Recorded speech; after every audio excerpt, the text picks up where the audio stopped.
Good afternoon. 56 degrees outside today. T-shirt. So go from cold one moment to decent the next. But hey, welcome back again for day 102 of my Porch Bible journey. I'm here back on my front porch. Yep, the old daily Bible reading. Don't mind the ladder and the shutter still. My little pieces, I think they showed up. I don't remember. Have to go in the house and look. I'll probably work on that tomorrow. So, as for today we're going to read 1 Samuel chapters 18 and 19. So 1 Samuel chapter 18 and 19. So with that being said, let's get started. Chapter 18. And it came to pass, when he had made an end of speaking unto Saul, that the soul of Jonathan was knit with the soul of David, and Jonathan loved him as his own soul. And Saul took him that day, and would let him go no more home to his father's house. Then Jonathan and David made a covenant, because he loved him as his own soul. And Jonathan stripped himself of the robe that was upon him, and gave it to David, and his garments, even to his sword, and to his bow, and to his girdle. And David went out whithersoever Saul sent him, and behaved himself wisely. And Saul set him over the men of war, and he was accepted in the sight of all the people, and also in the sight of Saul's servants. And it came to pass, as they came, when David was returned from the slaughter of the Philistines, that the women came out of all the cities of Israel, singing and dancing, singing and dancing to meet King Saul, with tabrets, with joy, and with instruments of music.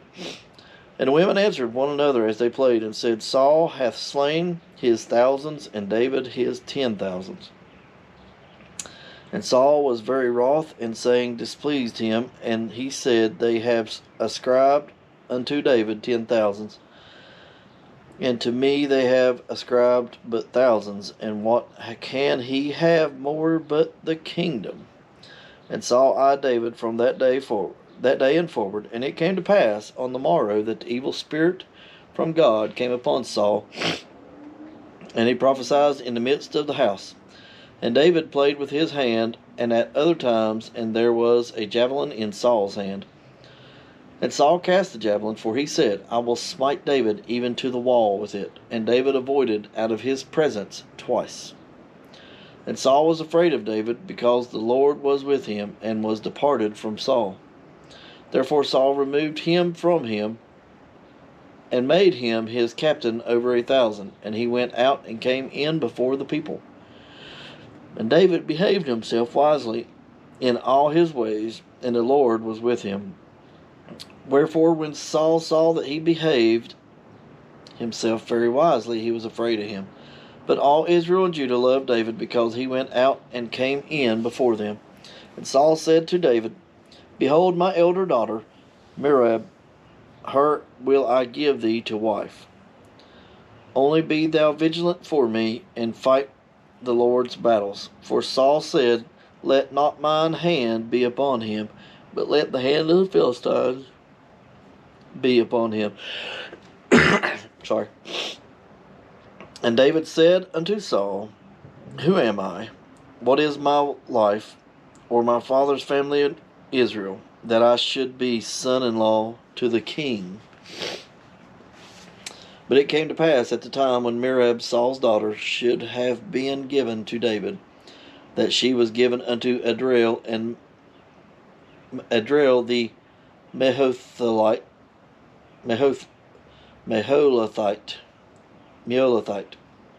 to wife. And Milcah, Saul's daughter, loved David, and they told Saul the thing that pleased him. And Saul said, I will give him her, that she may be a snare to him, that the hand of the Philistines may be against him.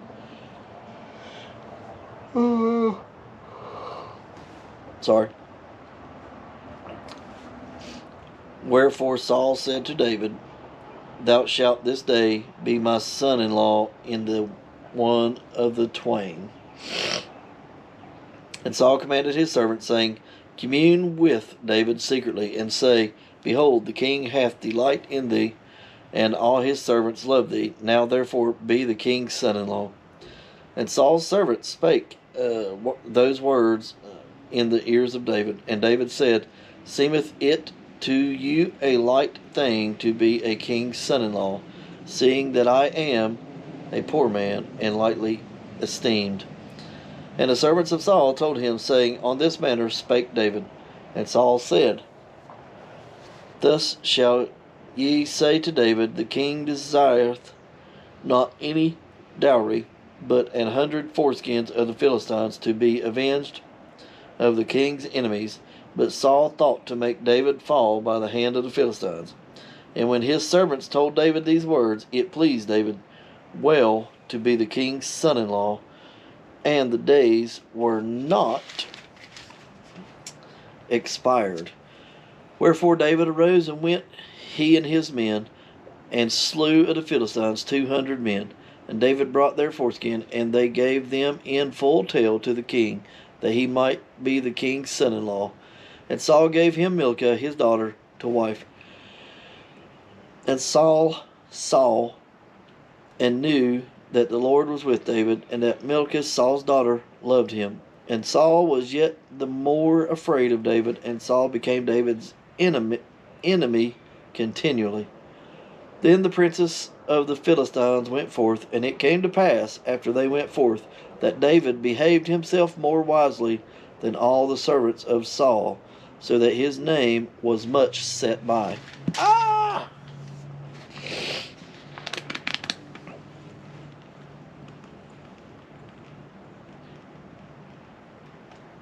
I closed it.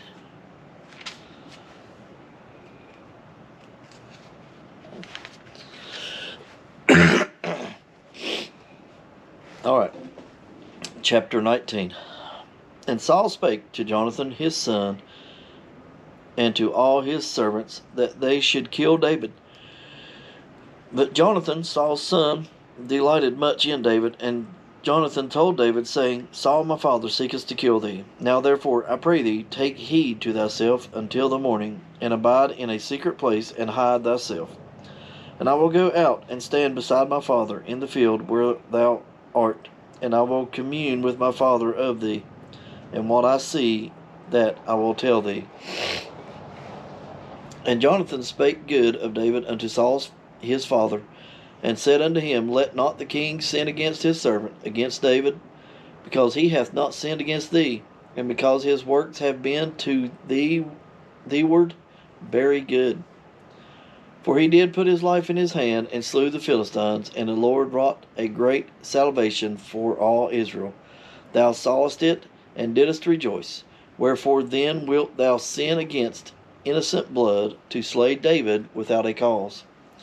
And Saul hearkened unto the voice of Jonathan, and Saul sware, As the Lord liveth, he shall not be slain.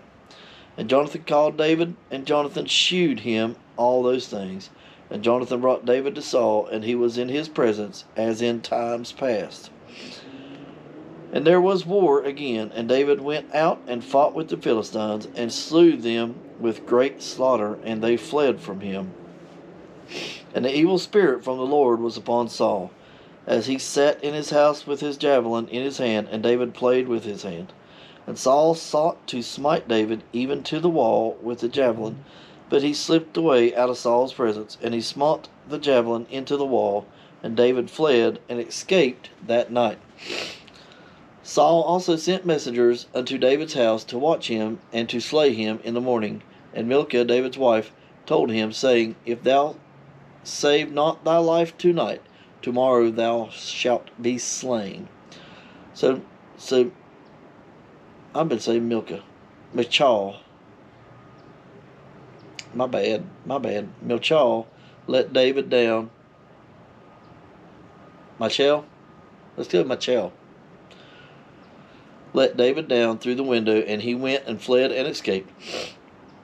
And Michal took an image and laid it in the bed, and put a pillow of goat's hair for his bolster, and covered it with a cloth.